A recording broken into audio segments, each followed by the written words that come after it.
Hello दोस्तों, स्वागत है आप सभी का मेरे यूट्यूब चैनल में। दोस्तों, अभी जो दिल्ली में प्रोटेस्ट चल रहा है कॉकरोच जनता पार्टी की तरफ से, आप सभी देखे होंगे, पूरा देश का नज़र है उस पर। जिस प्रकार युवाओं ने हिम्मत दिखाई, जिस प्रकार उन्होंने लाठियां खाई, जिस प्रकार सरकार ने उस आंदोलन को दबाने के लिए लाठी चार्ज किया, आंसू गैस के गोले छोड़े, निश्चित ही शर्मनाक है। जब शांतिपूर्ण तरीके से आंदोलन हो रहा है, जब शांतिपूर्ण तरीके से संसद मार्च निकालना जा रहा है, उसको लेकर के सरकार इतनी दमनकारी तरीका अपनाई, ये कल्पना से बाहर है। जो छात्र हैं, जो युवा हैं, उन पर लाठी चार्ज करके उन्हें मारा गया। किसी का सर फूटा, किसी की चोटें आई, कई प्रकार से टॉर्चर किया गया। ये शर्मनाक नहीं है तो और क्या है, क्योंकि ये लोकतंत्र में हो रहा है। सोचिए, और दुर्भाग्य उस देश का कि जो लाठी चार्ज करने वाले लोग हैं, जो फोर्सेज हैं, पुलिस वाले हैं, वो कितने बेचारे मजबूर हैं ना कि वो चुपचाप सरकार का कहना मानते हैं, क्योंकि उन्हें नौकरी का डर होता है। ऐसा सिस्टम बना दिया गया कि जो सारे ताकतें हैं वो सरकार के हाथ में चली जाती है, और बिना सोचे समझे लाठीचार्ज होता है। उन युवाओं को मारा जाता है जिनका कोई कसूर ही नहीं है। जिनका कसूर है वो संसदों में जाके बैठे हैं, वो इस्तीफा देने को तैयार नहीं, सरकार झुकने को तैयार नहीं। ये अड़ियल व्यवहार क्या लोकतंत्र में होना चाहिए? अरे भाई, आपको चुन के जनता ने भेजी है और आपसे सवाल पूछ रही है, इस पर अड़ियल क्यों हो गए? क्या आप गलती नहीं कर सकते? और गलती हुई है तो उसे सुधारने में क्या बुराई है? लेकिन सरकार विचार विमर्श करने नहीं आ रही। कितना दुर्भाग्य की बात है। सरकार अनसुनी कर रही, अनदेखी कर रही है चीजों को, और चाह रही है कि आंदोलन स्थगित हो जाए।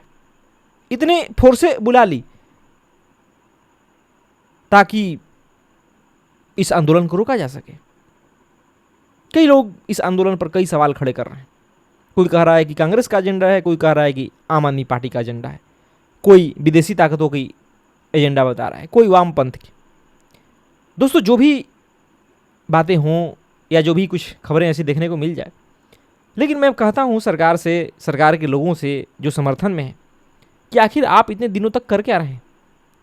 जितना ही आंदोलन बढ़ेगा उतना ही कई प्रकार की चीज़ें दिखाई देगी, लोगों का गुस्सा बाहर निकलेगा, और पूरी जनता आपसे नाराज है, इस बात को स्वीकारिए। बस एक चिंगारी मिली और लोग उबल पड़े, क्योंकि ऐसी स्थिति आपने देश में बना दी है ना कि लोगों के भीतर गुस्सा दबा हुआ है। वो कुछ कर नहीं पा रहे आपके खिलाफ, इसलिए उनका गुस्सा जायज भी है। तो जब वो कोई आंदोलन करते हैं, जब वो कहीं कुछ कहते हैं, तो आप तुरंत लाठी चार्ज कर देते हैं। शिक्षा के बात हो रही थी, पेपर लीक की बात हो रही थी, जिससे कई युवाओं का भविष्य जुड़ा हुआ है, जिससे सरकार की जो नींव है वो जुड़ी हुई है। भ्रष्टाचार का मुद्दा है, लेकिन उसकी अनदेखी हो रही है। विरोध करने पर लाठीचार्ज, और कई जगह ऐसे आंदोलन होते रहते हैं जिसको लेकर सरकार के कानों पर जू नहीं रखती। जहां दबाना होता है आंदोलन को दबा ही देती है। आदिवासी जंगल बचाने के लिए लड़ाई लड़ते हैं, वहां उनको मार के सफाया कर दिया जाता है, क्योंकि वहां इनको रिफाइनिंग कंपनियां लगानी है, रिफाइनरी कंपनियां लगानी है, और कई प्रकार की माइनिंग करनी है, पूंजीपतियों को देना है। वहां केन बेतवा परियोजना को लेकर के कई दिनों से लोग आंदोलन कर रहे हैं, कई प्रकार से सरकार को जगाने की कोशिश कर रहे हैं, लेकिन कोई सुनने वाला ही नहीं है, क्योंकि जानते हैं, सरकार जानती है सरकार कि वो कर ही क्या सकते हैं। ये बहुत खतरनाक बात है। जब सरकार बातों को अनसुनी करने लगे, तभी आदमी के भीतर गुस्सा उबलता है। तभी जब चारों तरफ देखता है व्यक्ति ना कि उसकी बातों को नहीं सुना जा रहा है, सरकार मनमर्जी करती जा रही, धरती का सत्यानाश करती जा रही है, जंगलों को काटते जा रही है, गरीबों को सता रही है, तो निश्चित ही आदमी के भीतर का गुस्सा उबल पड़ता है। ये मैं खुद अपनी हकीकत बता रहा हूं। आज जब देखता हूं सरकार की स्थिति को, मैं पहले इतना सरकार का विरोधी नहीं था, लेकिन जो आज परिस्थिति सरकार ने खड़ा कर दी है ना, जिस प्रकार चीजें हो रही है चारों तरफ, उसको देख के निश्चित ही सरकार की आलोचना करता हूं, या जरूरी लगता है करना। बताइए, इस लोकतंत्र में इस प्रकार लाठीचार्ज किया जा रहा है।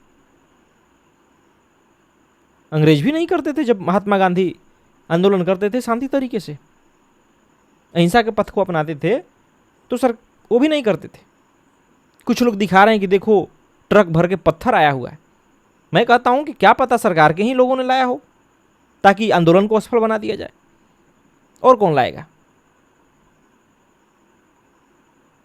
उन्हें ही तो इस आंदोलन से दिक्कत है। दोस्तों, निश्चित ही बहुत दुर्भाग्यपूर्ण ये चीजें हो रही है, और निश्चित ही सरकार की सच्चाई को देखने की जरूरत है, समझने की जरूरत है। जिन लोगों को इस सरकार पे इस प्रकार भरोसा है, उन्हें भी थोड़ा सोचना चाहिए। हर जगह समर्थन करना अच्छी बात नहीं है। जहां गलत है गलत कहना जरूरी है। आप किसी पार्टी के वफादार बनने नहीं आए हैं। ठीक है, कोई पार्टी अच्छी काम करती है तो उसकी अच्छी बातें भी कहो, लेकिन जो गलत कर रही हो उसको गलत को गलत कहना पड़ेगा, उसे रोकना पड़ेगा। और यह साफ दिख रहा है किस प्रकार आंदोलन में अत्याचार हो रहा है, किस प्रकार दमन किया जा रहा है, लाठी के बल से, फोर्स के बल से, जो दुर्भाग्यपूर्ण है। और निश्चित ही ये लोकतंत्र के लिए खतरनाक है। ये तानाशाही को दर्शाता है। वो नेता भूल जाते हैं जो संसद में पहुंचते हैं, उन्हें लोगों ने चुन के भेजा है, वो भूल जाते हैं निश्चित ही। तो निश्चित ही ये जनता है, चाहेगी ना तो उन्हें उखाड़ के फेंक देगी। जब वो समझदार बनेगी, वो चीज़ों को देखेगी कि हो क्या रहा है, और देखने की जरूरत है दोस्तों, नहीं तो देश नहीं बचेगा, नहीं तो लोकतंत्र नहीं बचेगा, आपकी आज़ादी नहीं बचेगी, आप पंगु हो जाएंगी, कंपनियां मनमानी करती रहेगी, चीज़ें ऐसी खराब होती रहेगी, सरकारें मनमानी करती रहेगी, नेता भ्रष्टाचार करते रहेंगे, कुछ नहीं कर पाओगे। तो इसलिए गलत को गलत कहना सीखो, मनोरंजन के जाल से बाहर निकलो। ये मनोरंजन का जाल फेंकती है सरकार ताकि आप उसमें उलझे रहो। देखो इस सरकार की सच्चाई को, किस प्रकार वो आंदोलन को दबाने के लिए लाठीचार्ज करती है, युवाओं को लहूलुहान करती है, बल प्रयोग करती है। सोचिए, लेकिन आ करके वो चर्चा नहीं करना चाहती, युवाओं को मांग को ठुकरा देती है। इतना बड़ा चीज है ये, जिद है दोस्तों, जिद है और कुछ नहीं। तो निश्चित ही मैं तो यही कहूंगा कि ऐसी सरकार को निश्चित ही उखाड़ फेंकने में ही भलाई है। ऐसी सरकार तानाशाही करे, कोई भी सरकार हो, तो यह लोकतंत्र के लिए खतरनाक है और इसका विरोध होना चाहिए। जो जहां है, जिस प्रकार है, उसे इसका विरोध करना चाहिए। धन्यवाद दोस्तों।